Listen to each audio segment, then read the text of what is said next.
shit, guys. So basically, I went to school today, came home, watched SmackDown, then played Call of Duty Black Ops 2 for a while, and now it's 10:50 p.m.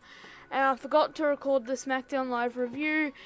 And yeah, so it's time to do the SmackDown live review. Let's go, lads and lasses. Black Ops 2 is the greatest game of all time, by the way.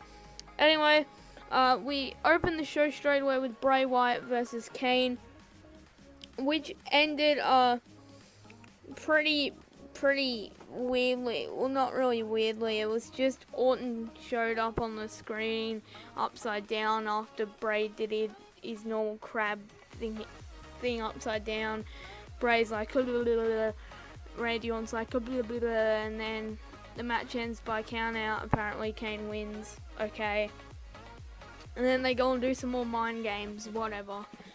Baron Corbin was interviewed by Charlie Caruso and has been asked about Jack Swagger, who came to SmackDown Live and wanted to fight. Baron Corbin said he doesn't even know why Daniel Bryan signed him, but he would have to beat him up and yada yada yada. Jack Swagger interrupted. Corbin was like, "I will drop you where you stand." And then Swagger said, "Oh, you want to finish this convo in the ring, mate? I'll go and ask Daniel Bryan and we'll finish this bloody convo in the ring, you little shit." So yeah, basically then they finished the convo in the ring later on that night. Alexa Bliss vs Nikki Bella was advertised, and then after the break we had that match, which ended quickly. Carmella was on commentary. Carmella interfered. So Nikki Bella won by DQ, and then Alexa Bliss and Carmella vs Nikki Bella and Becky Lynch. After Becky Lynch came down and saved Nikki Bella, Alexa Bliss and Carmella won. You know, it's alright. It's always best to make the heels look strong going into the pay-per-view, but yeah, whatever. But I hope they continue to do something with Becky Lynch, like make it interesting, because if they're gonna have these champions, they're gonna make them interesting. Like, Becky Lynch is interesting, but like, it's just a bit stale at the moment, I reckon. Like, everyone's just more focused on Alexa Bliss instead of the champion. And like, the New Day, they took a step in the right direction on Raw with the New Day, so props to them for that. But, you know, if they're gonna have specific champions, they've got to find a way to keep things interesting. Daniel Bryan made his way out to the ring, did another Susan G. Komen segment where he handed them the titles and all that. Pretty nice and special segment that they had both on Raw and SmackDown, so props to WWE for that. The crowd got involved. And then the Vaudevillains were in the ring. Hype Bros made their entrance. I hate the Hype Bros. The Vaudevillains are cool. Hype Bros won. The Ascension came out onto the stage and watched the match. Whatever, there wasn't much to that, honestly. Maybe that leads to a pre-show match at most. It was an okay effort,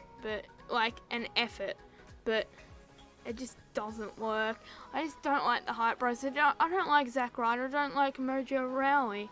Honestly, they should have just kept them on NXT, because there's other people that could come up to NXT and come up to the main roster from NXT. But anyway,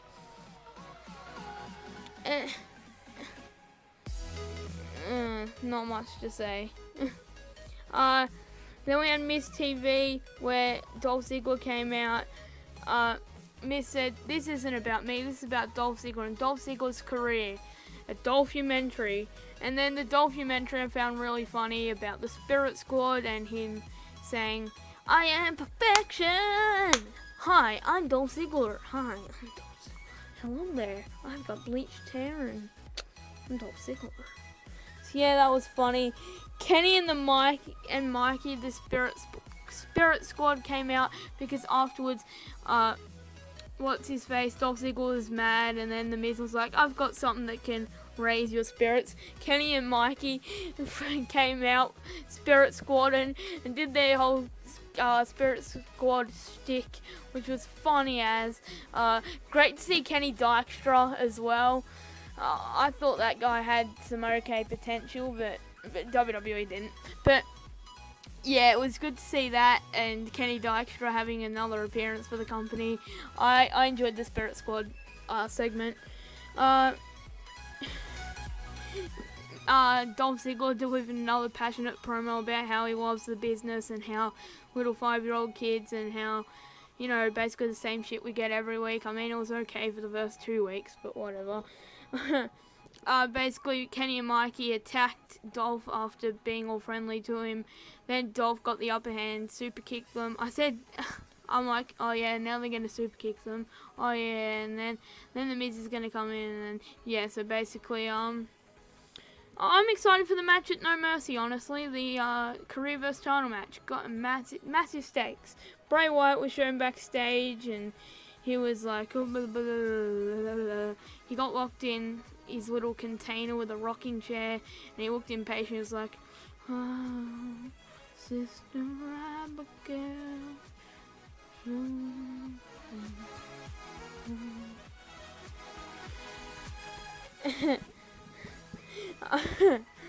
Then we had Jason Jordan versus Jey Uso. I was confused whether it was Jey or Jimmy Uso, because on the match screen it said Jimmy Uso, but apparently it was Jey, and they got that wrong, but whatever.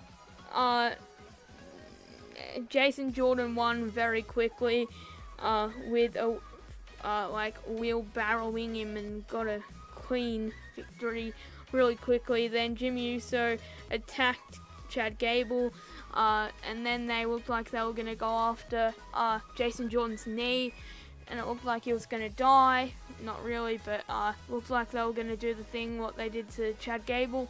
Then Heath Slater and Rhino came out, when I heard the thing, it was like, I'm just one man, and I'm one man band. The song's funky, okay. Bray Wyatt was again singing to himself in the chair, and he was like, Sister Abigail, you're back. Take me home, Sister Abigail. But yeah, Bray Wyatt is quite, interesting. It's funny. The Usos, I reckon, are really good as heels. So yeah, Randy Orton opened the container after the break to see Bray Wyatt and antagonize him, if you know what I mean. And Bray Wyatt was missing. Randy Orton's like, what the hell, man? Started throwing shit around. So yeah, apparently mind games.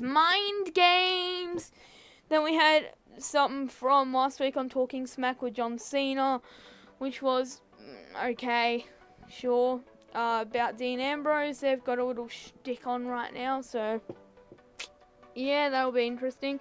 Another Kurt Hawkins vignette. He said, I'm gonna beat Raw on action at No Mercy, and it's time for SmackDown Live to face the facts. I just did the hand movement with that as well. Face the facts. We had Baron Corbin versus Jack Swagger. Last week we had a very promo heavy show. This week we had a very match heavy show.